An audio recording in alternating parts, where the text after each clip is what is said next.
Start कर रहे हैं आप कंट्रोलिंग चैप्टर। काफ़ी दिनों बाद वीडियो आ रही है, मुझे भी बहुत इंतज़ार था कि कब से मैं वीडियो बनाना स्टार्ट करूँगी। बहुत टाइम हो गया सबसे बात करे हुए। अभी कुछ टाइम में मैं लाइव भी आऊँगी आप सबसे बात करने के लिए। तो गाइस, सबसे पहले हम लोग कंट्रोलिंग चैप्टर कर रहे थे, मुद्दे पर आते हैं। कंट्रोलिंग चैप्टर में हमने इसका मीनिंग और फीचर्स कर लिए थे, तो सबसे पहले वो वीडियो देखना, अदरवाइज आपको इंपॉर्टेंस ऑफ कंट्रोलिंग नहीं समझ आएगा। तो सबसे पहले आपको उसका मतलब पता होना ज़रूरी है ना। तो आपको कंट्रोलिंग का मीनिंग और उसके फीचर्स सबसे पहले पढ़ने हैं और उसके बाद इंपॉर्टेंस पढ़नी है, ठीक है। अब इंपॉर्टेंस क्या होती है कंट्रोलिंग की, यानी कि कंट्रोलिंग क्यों ज़रूरी है बिजनेस में। तो देखो, कंट्रोलिंग को मोस्ट इम्पॉर्टेंट फंक्शन है कहा जाता है मैनेजमेंट का। क्यों कहा जाता है? क्योंकि जब आप, हमें पता है मैनेजमेंट के 5 फंक्शन है और उसमें से अगर हमने 4 करे और 5वां नहीं करा कंट्रोलिंग, तो हमारा मैनेजमेंट पूरा बेकार होने वाला है। इसलिए हमें कंट्रोलिंग बहुत इंपॉर्टेंट है। और इसके लिए मैं एक अंकल बताती हूँ आपको। अंकल का नाम है फेम जी। क्या नाम है अंकल का? Fame ji, that is FAMENJI। Fame ji uncle हैं। इन अंकल को हमें ध्यान में रखना है। बस अब आगे बताऊंगी क्यों ध्यान में रखना है। अभी मैं आपको इसकी इंपॉर्टेंस बताती हूँ। देखो, सबसे पहले इंपॉर्टेंस है अकम्प्लिशिंग ऑर्गेनाइजेशनल गोल, यानी कि कंट्रोलिंग इसलिए ज़रूरी है क्योंकि वो हमारी ऑर्गेनाइजेशनल गोल को कंप्लीट करने में मदद करता है। क्यों मदद करता है? क्योंकि कंट्रोलिंग में ही हम अपने टारगेट्स जो हैं वो देखते हैं और हम अपनी एक्चुअल परफॉर्मेंस देखते हैं और हम ये चेक करते हैं कि हमारे में कहाँ कमी आ रही है। We find out the deviations और हम उन डेविएशंस को, उन कमियों को दूर करते हैं। जब हम अपनी कमियों को दूर करते हैं तो हम अपने गोल्स के उतने ही ज़्यादा करीब जाते हैं। इसलिए कहा जाता है कि controlling helps in accomplishing organisational goal. Next है जजिंग एक्यूरेसी ऑफ स्टैंडर्ड्स। इसका क्या मतलब हुआ? यानी कि जो आपने स्टैंडर्ड बिजनेस में तय कर रहे हैं कि भाई इतना टारगेट होना चाहिए, ये होना चाहिए, वो होना चाहिए, तो कंट्रोलिंग में हम चेक करते हैं कि भाई एक्चुअल परफॉर्मेंस कितनी है। क्या हमारे स्टैंडर्ड्स कहीं हमने ज़्यादा तो नहीं तय कर दिए? क्या एनवायरनमेंट के हिसाब से स्टैंडर्ड में चेंजेस लाने ज़रूरी हैं?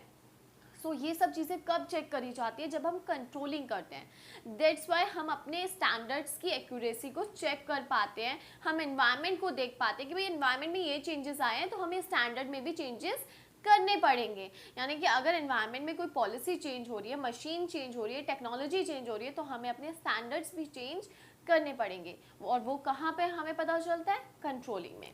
इसके बाद है guys third, making efficient use of resources. यानी कि कंट्रोलिंग की वजह से हम अपने रिसोर्सेज को अच्छी तरीके से ऑप्टिमम यूटिलाइजेशन कर पाते हैं। एफिशिएंट का क्या मतलब होता है? फुली यूटिलाइज करना। हम अपने रिसोर्सेज को फुली यूटिलाइज कर पाते हैं। क्यों?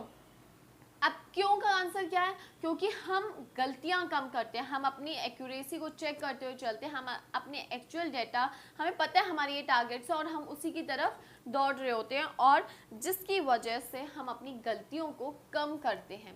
हमारे ऊपर स्टैंडर्ड, मतलब स्टैंडर्ड कह रही हूँ, सॉरी, हमारे ऊपर ना सीधा कंट्रोल रहता है कि हम कैसा काम कर रहे हैं। यानी कि हमारा जो ऊपर सुपरवाइजर होता है वो सही तरीके से देख रहा होता है कि हम कैसा काम कर रहे हैं।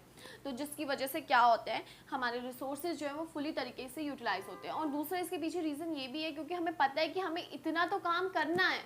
तो जब हमें काम करना है तो हम मशीन, अगर हमें पता है 1000 यूनिट बना सकते हैं तो हम 1000 यूनिट का ही स्टैंडर्ड लेके चलते हैं और उतना उसे यूज़ करते हैं। ठीक है गाइज, आगे बढ़ते हैं। इसके फोर्थ है इंश्योरिंग ऑर्डर एंड डिसिप्लिन। यानी कि कंट्रोलिंग की वजह से ऑर्डर एंड डिसिप्लिन आता है ऑर्गेनाइजेशन में। कैसे? क्योंकि हमारी नज़रें ना हमारे एम्प्लॉयज़ पर रहती हैं कि वो कैसे काम कर रहे हैं, और उसके लिए हम कई बार CCTV कैमरास भी लगाते हैं। तो इस तरीके से हम उनके ऊपर कड़ी निगरानी रखते हैं और हम ऑर्डर एंड डिसिप्लिन मेंटेन करके चलते हैं। तो आप इसमें बुक की लैंग्वेज कैसे यूज़ कर सकते हो? Controlling creates an atmosphere of order and discipline in the organization. It helps to minimize dishonest behavior on the part of employee by keeping a close check on their activities and through कैसे? CCTV cameras. इसके बाद है fifth, controlling क्यों important है? Improving employees motivation. अब employees का motivation controlling जो है वो इम्प्रूव करता है। कैसे? क्योंकि उनको पहले से पता होता है मेरे ये स्टैंडर्ड्स हैं और मुझे इन्हें पूरा करना है, मुझे मेरे प्री डिटरमाइंड गोल हैं और मुझे इन्हें पूरा करना है। तो वो हमेशा हर पल क्या रहते हैं? मोटिवेट रहते हैं, बिकॉज उनको पता है कि भाई ये टारगेट्स और इसे अचीव करना है। तो इट मेक्स देम क्या? Motivate. Okay, next, facilitating coordination in action. यानी कि कंट्रोलिंग जो है ना कोऑर्डिनेशन लेके आता है और उसे प्रैक्टिकली अप्लाई करता है बिजनेस में। कैसे? क्योंकि हर एक डिपार्टमेंट्स को पता है कि उनके क्या क्या टारगेट्स हैं and they are well coordinated, क्योंकि उनको मेन ऑर्गेनाइजेशनल गोल को कंप्लीट करना है। जैसे परचेज को पता है कि हमें इतनी क्वांटिटी खरीदनी है तभी आगे चल के प्रोडक्शन हो पाएगी, प्रोडक्शन को पता है अगर हमने प्रोडक्शन नहीं करी तो सेल नहीं हो पाएगी। सो दे आर वेल कोऑर्डिनेटेड, क्योंकि हर एक पर्सन के अपने, हर एक डिपार्टमेंट के अपने टारगेट्स होते हैं। सो इसकी वजह से कोऑर्डिनेशन एक्शन में आ पाता है।